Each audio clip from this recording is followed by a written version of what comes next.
CMRL Exalogic ഇടപാടിൽ ന്യായീകരണവുമായി സർക്കാർ ഹൈക്കോടതിയിൽ 2 കമ്പനികൾ തമ്മിലുള്ള സ്വകാര്യ ഇടപാടെന്നും കരാറിനെക്കുറിച്ച് ഇരു കമ്പനികൾക്കും പരാതിയില്ലെന്നും സർക്കാർ CMRLന് വഴിവിട്ട സഹായം ചെയ്തില്ലെന്ന സർക്കാർ വാദം തെറ്റെന്ന് മാത്യു കുഴൽനാടനും കോടതി അറിയിച്ചു. CMRL എക്സാലോജിക് ദുരൂഹ ഇടപാടിൽ അന്വേഷണം ആവശ്യപ്പെട്ടുള്ള മാത്യു കുഴൽനാടന്റെ റിവിഷൻ ഹർജിയിലായിരുന്നു സർക്കാരിന്റെ ന്യായീകരണവാദം.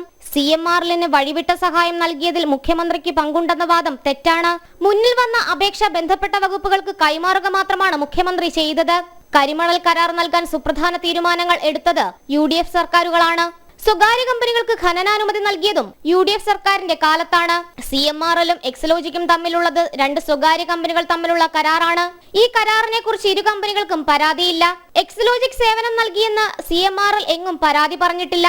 എന്ത് സേവനമാണ് എന്നത് അറിയില്ലെന്ന് മാത്രമാണ് ചില ജീവനക്കാർ ആദായ നികുതി വകുപ്പിന് മൊഴി നൽകിയതെന്നും സർക്കാരിന് വേണ്ടി പ്രോസിക്യൂഷൻ ഡയറക്ടർ ജനറൽ വാദിച്ചു. എന്നാൽ സർക്കാർ വാദങ്ങൾ അപ്പാടെ മാത്യു കുഴൽനാടൻ തള്ളി. CMRLന് വഴിവിട്ട സഹായം നൽകിയിട്ടില്ലെന്ന വാദം തെറ്റാണ്. അനധികൃതമായി CMRL കൈവശം വെച്ചിട്ടുള്ള ഭൂമി തിരിച്ചെടുക്കുവാനുള്ള നടപടികൾ ജില്ലാ കളക്ടറുടെ ഭാഗത്തു നിന്നും ഉണ്ടായില്ലെന്നും കുഴൽനാടൻ വാദിച്ചു. ഹർജിയിൽ ജസ്റ്റിസ് K. ബാബുവിന്റെ ബെഞ്ച് തിങ്കളാഴ്ച വീണ്ടും വാദം കേൾക്കും. ജനം, കൊച്ചി.